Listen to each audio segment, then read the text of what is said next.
খুবই মজাদার, খুবই সহজ করে আজকে একটা ডাল বোনার রেসিপি শেয়ার করবো, একদম বাংলাদেশ হোটেল স্টাইলের মতো করে। খুবই মজা এটা খেতে। তো এখানে হচ্ছে যে আমি মটরের ডাল নিয়েছি। এটাকে হচ্ছে যে প্রথমে আমি একটু লবণ দিয়ে আর কয়েকটা তেজপাতা, এলাচ, দারচিনি দিয়ে একটু সিদ্ধ করে নিয়েছি, হাফ সিদ্ধ করেছি। তো এখন যেটা করবো, এখন হচ্ছে যে ফেনাগুলোকে উঠিয়ে ফেলে দেবো, নাহলে কিন্তু ডালে একটা গন্ধ থেকে যায়।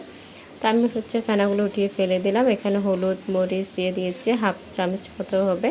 এখানে লবণ দিয়ে দিলাম পরিমাণ মতো। এখানে পেঁয়াজ, রসুন বাটা, আদা বাটা, জিরা বাটা দিয়ে দিয়েছি। দিয়ে সব কিছু সুন্দর করে হচ্ছে যে একটু মিশিয়ে নিচ্ছি। তো আমি যেটা করবো, এখান থেকে 2 চামচের মতো ডাল উঠিয়ে নিচ্ছি। এটা হচ্ছে যে আমি পেস্ট করে পরে ব্যবহার করব। তো এখানে হচ্ছে কড়াইতে আমি একটু তেল দিয়ে দিচ্ছি।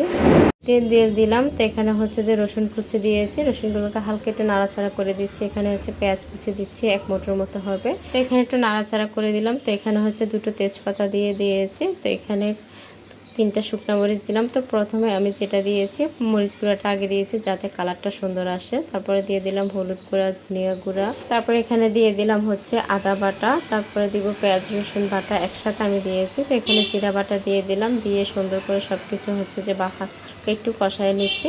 তো এখানে দিচ্ছে যে ডালটা আমি 2 চামচের মতো উঠিয়ে রেখেছিলাম, এটাকে আমি পেস্ট করে নিয়েছি, এটা দিয়ে দিলাম। এটা দিলে না একদম ডালটা একদম মাখা মাখা হয়। হোটেলের ডালগুলো দেখবেন একদম কিছু আস্তে আস্তে থাকে, আর একদম ঝোলটা হচ্ছে যে আপনার মাখা মাখা থাকে।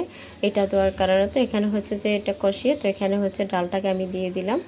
তো ডালে একটু পানি পানি রেখেছি যাতে, কারণ ডাল একটু ঠান্ডা হলে কিন্তু আর একটু ঘন হয়ে যায়। তো এখানে গরম মশলা গুঁড়ি দিয়ে দিলাম, ধনেপাতা কুচি দিয়েছি।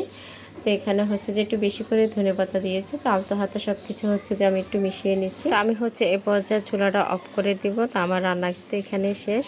তো কেমন হলো অবশ্যই কমেন্টে লিখে জানাবেন এই সহজ রেসিপি। এটা তো রুটি, পরোটা, সাদা ভাত সব কিছুর সাথে কিন্তু খেতে খুবই ভালো লাগে। তো কে কোথা থেকে আমার ভিডিওগুলো দেখছেন অবশ্যই আমাকে কমেন্টে লিখে জানাবেন। যদি আমার রেসিপিগুলো ভালো লেগে থাকে অবশ্যই আমার চ্যানেলটাকে সাবস্ক্রাইব করে রাখবেন। আল্লাহ হাফিজ, আসসালামু আলাইকুম, সব ভালো।